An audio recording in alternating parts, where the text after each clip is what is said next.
Hello everyone, welcome to my channel. In the last session, we have seen how to write our custom Mapreduce program and deploy it into the single node Hadoop cluster and run that particular Mapreduce program as a jar. At the same time, we also seen where exactly we can see the output and in which format the output will be. So in today's session, we are going to take that knowledge and we are going to write our second MapReduce program on a custom data set. So without any further ado, let us jump in. So for the sake of today's session, I've created a data set. I'm going to walk you through with that data set first, and I'll define a problem and I'll write a MapReduce program to address that problem and get the solution out of it. Alright, so let us start from the Hadoop workflow that we have already discussed in the previous session. So this is the Hadoop workflow that we have. So basically the job that is designed based on our data set is given to the Hadoop admin, and he is going to use the MapReduce framework to create the MapReduce program and export that program as a jar, and then he is going to run the jar by taking in two arguments, that is input directory and output directory. Whatever the input that we want to put forth, that input should be there in the input directory and the output will be delivered in the output directory as a part file. So if we cat this particular file, we'll get the output there itself. So one thing that I want to tell at this particular point is, so we can explore the output and input files in the web portal as well. So you just need to go to the port number that is 8088 to discuss or to have a look into the data nodes, name nodes or anything as such, or else you can go ahead and open up the portal, open up your localhost server at localhost colon 9000, and you can see the web portal over there. So you can use the web portal to see the contents that you're going to create.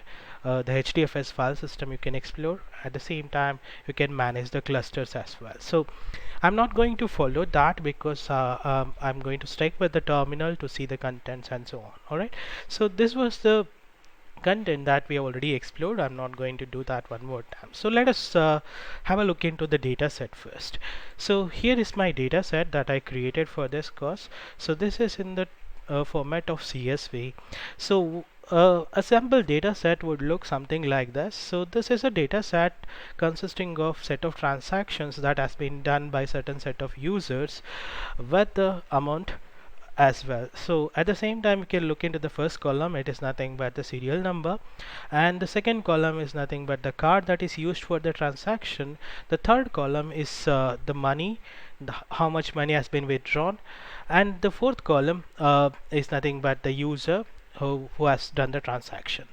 Now the problem in here is to count how many number of transactions which are done by each user, so which again falls back to the word count program. The idea is kind of same, so we'll try that out first, and probably in the next session I'll also walk you through with how to perform the count of all the transaction that is done by one particular user.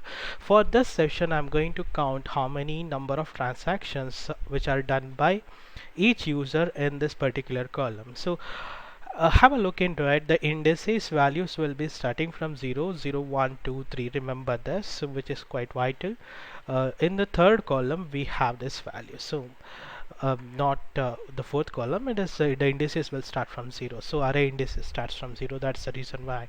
Remember that. Alright, so this is the data set. So let us jump in with the programming. So before we start, we'll jump start the Hadoop clusters, the daemons and so on. So I'm going to start that by traversing into the Hadoop home.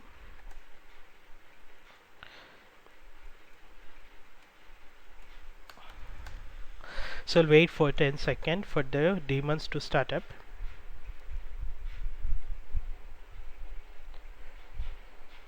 So be patient on this regard. Okay, so name nodes got started, data nodes are also starting as well, so we'll wait. Okay, resource manager got started, node manager got started.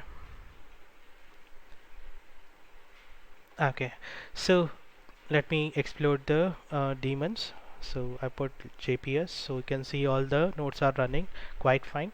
So now we'll start with the mm, process of creating our second Hadoop program. All right, so what I'm going to do is I'm going to come back to the Eclipse. So this was the program that we have dealt with earlier in the previous session. So have a look into the code. So this code has been explained line by line. So remember the skeleton. So should have a mapper code, should have a reducer code, and you should have a driver code as well. So for the sake of explanation, I'm going to create a new project. So I'm going to call it as transaction count. Okay, so let me click on next. Don't do anything in here. Finish this. So create a package in here. So new package.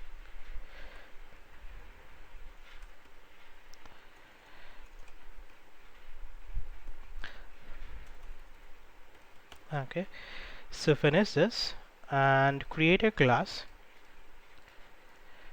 inside this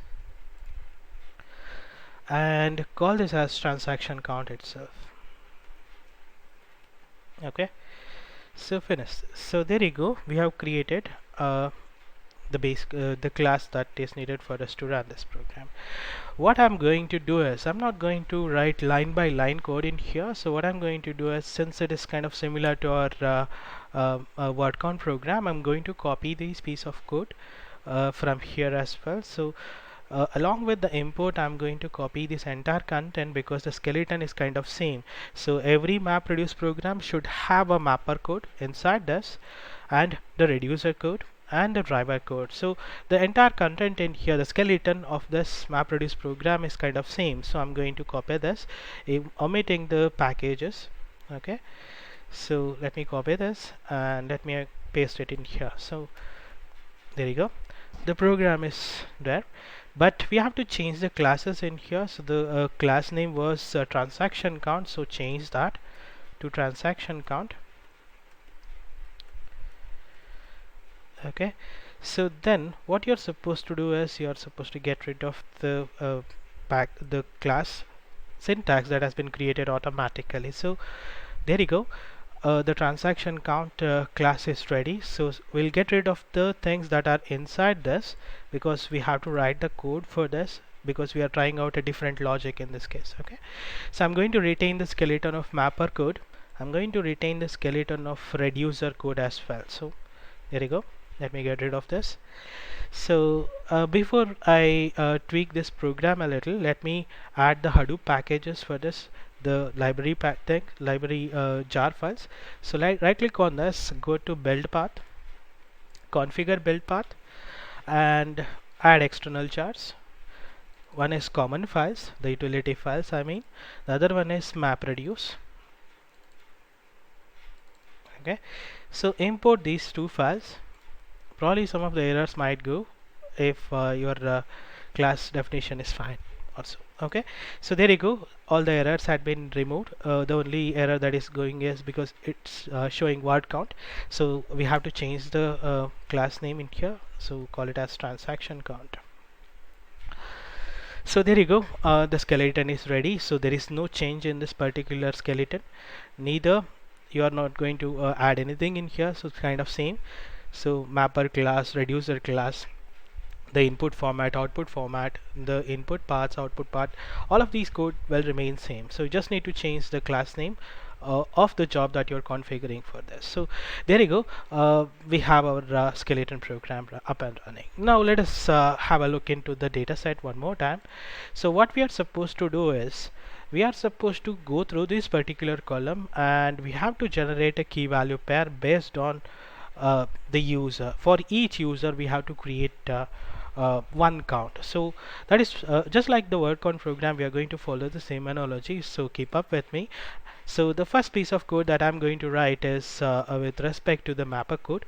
So have a look how to write the mapper code. I'm going to teach. Okay, so what I'm going to do is I'm going to create a string class. So I'm going to create a string Okay, so I'm going to call it as my string. So this is equal to, see where exactly the value is taken. This is taken in this particular case, so it is of the type text, so we have to convert this to string. So value to string. Okay, so whatever the incoming value that is there as a word, so that we are going to take in, and we are going to convert that from the text to string. That is what I did in this case. Now what I'm going to do is I'm going to create another variable. It's not variable, it's an array, a string array, which will take in all the values that are coming into the value field. So here the key is the offset. Remember that value is the words that are there in there. So I'm going to use that. I'm going to call it as user count. So user count is equal to my string. How do I separate these values? So the file, if you can look into it, the file is called as .csv. .csv stands for comma separated values. So each of the values are separated by a comma. So we have to find out how to get these values. So we have to do a split. So what I'm going to do is I'm going to use this toSplit function, split function, to get the values one after the other. Alright, so the criteria for the split is comma. Since the values are separated using a comma, I'm going to do the split based on the comma. Okay, so now what we are supposed to do, for each of the value we have to add one value at the output. So if you can remember, the output of this from this particular input is, for Anil it will be, I'll come back to the code.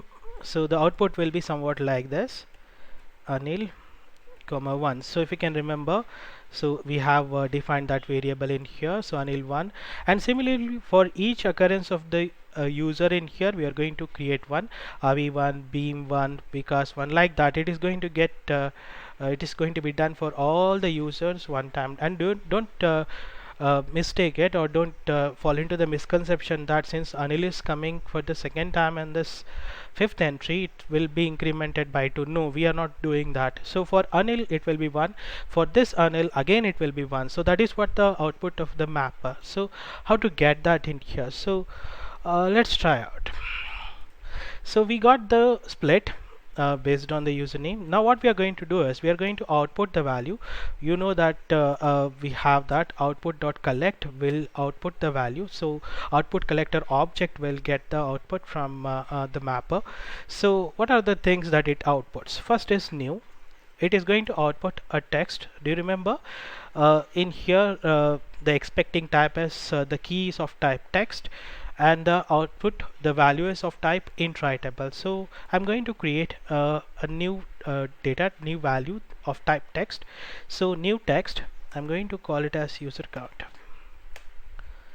Okay, so user count, fair enough, but which column you have to read? So the column here is 0, 1, 2, 3. So it has to be third column. All right, so let me do that.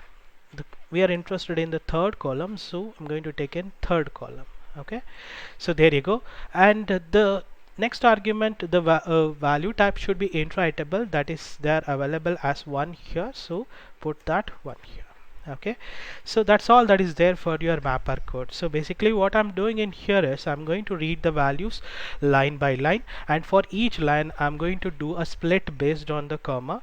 And once we get all the values which are separated using the comma value, then I'm going to look for the third column. So 0, 1, 2, 3. So it will point to the user, and that is what the value that we are interested in. For each user I'm adding 1 to it. So basically the output of this would be something like Anil comma 1. So y1, because you are assigning the value 1 to the int writable object. So for each user you are going to create that value. All right, so this is what the mapper code is. Now we'll come back to the reducer code. So here is the actual logic which is going to perform the actual count. All right, so let's see how we can do this. Okay, so what I'm going to do is I'm going to create a variable In this case, I'm going to call it as the final user count. Okay, so I'm going to assign it to the 0. So this will be the count that we want to output using the output collector dot output. So I'm going to assign it to 0. I'm going to create a text variable. I'm going to call it as my key. So this key will be equal to the key that we are taking in. I'll tell you why. So this key is equal to the key that we are taking in. So this variable is used to count the values or count the transaction that is done by each user. Remember, for the input to this reducer is taken from the mapper, so for one key there might be many values, so that is what we are taking in. So since we have more than one value per key, we are using the iterator object. Okay, so let us continue. Since we are having many values, we have to loop at while. So values has next. So if the values are more than one, then we are supposed to do something in here. So we'll try that out. Int writable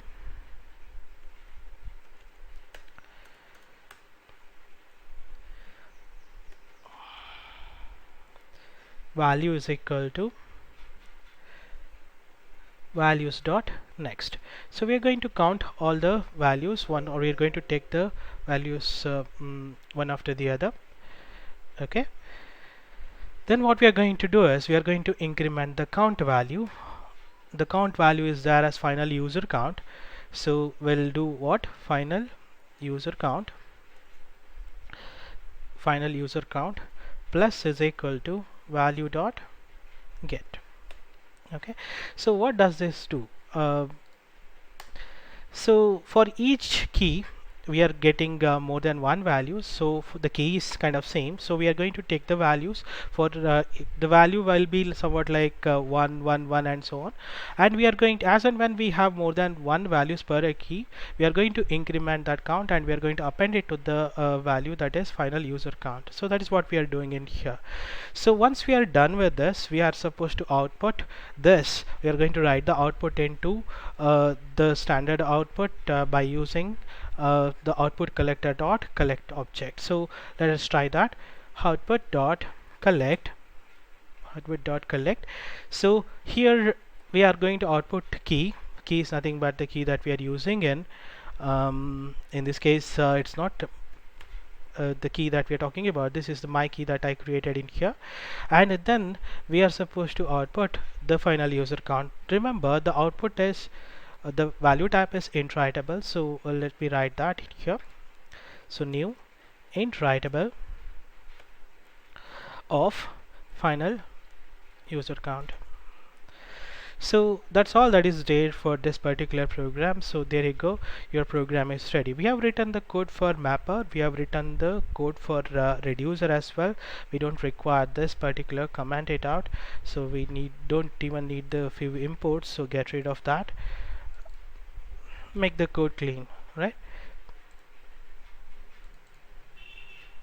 Okay, so we have written our second Mapreduce program. Now it's time to test this program in our Mapreduce, or in your Hadoop I mean. Alright, so what I'm going to do is we are going to follow the same process that we did for the previous program. Right click, export this entire program as a jar, click on next. So I'm going to call this as count, or say tcount.jar. So make sure that the class path and the project has been selected. Click on next. Here make sure that you are pointing to the main class. So there you go, it's done. So the jar has been exported. So let us see whether the jar is there. There you go, the jar is present in here, the data is in here. So now we have to take that particular into our Hadoop system. So what I'm going to do is I'm going to use the HDFS commands to take the data in, that is the data.csv into our input folder, and we are going to run the jar directly. So let us put it to test. So the command is hdfs dfs -ls. First of all, let us see what is there in the home directory. So nothing is there. I'm going to create a directory in here. So I'm going to call it as my input directory. All right. So there you go. We don't have to create the output directory. The output directory will be created by the Hadoop as long as you give the name.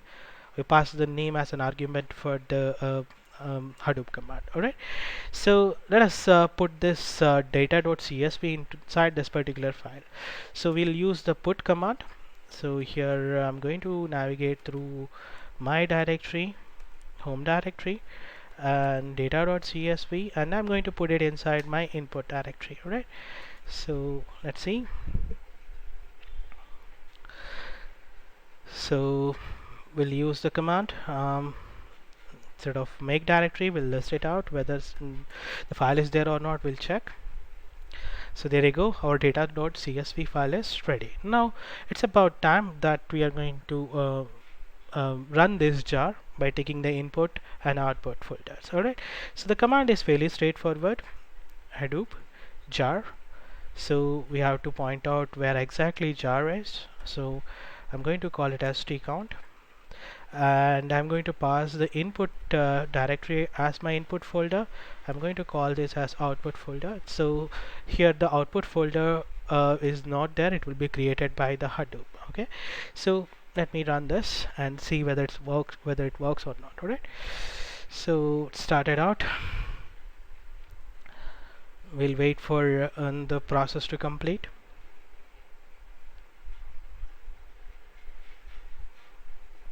So map at 0%, reducer is at 0%. Okay, map 100%, mapper is done. Reducer is at 0% again. So both map and reduce is completed. Now in order to check the output, we'll come back to the hdfs command, hdfs dfs hyphen cat. So the output will be there in the output folder, and the file name is part. So let me click on this, and there you go, you got the count, how many number of transaction done by each user. So this is the second program. It's just a variation of the work on program. Now we can use this same analogy to count how much money each user has done, or each user has what you can say transacted so far. Okay, so that you can try it on your own. All right, so here what I meant by that is, for example, let us say I want to count how much total amount of money is transacted, or it has been there in the transaction done by the user Anil. So you can do that by looking into the column 0 1 2, and you can pass that in the mapper, and you can go ahead and write your own logic for that cause. So this is the second Mapreduce program, and that's all that is there for this session. See you in the next session. Thank you.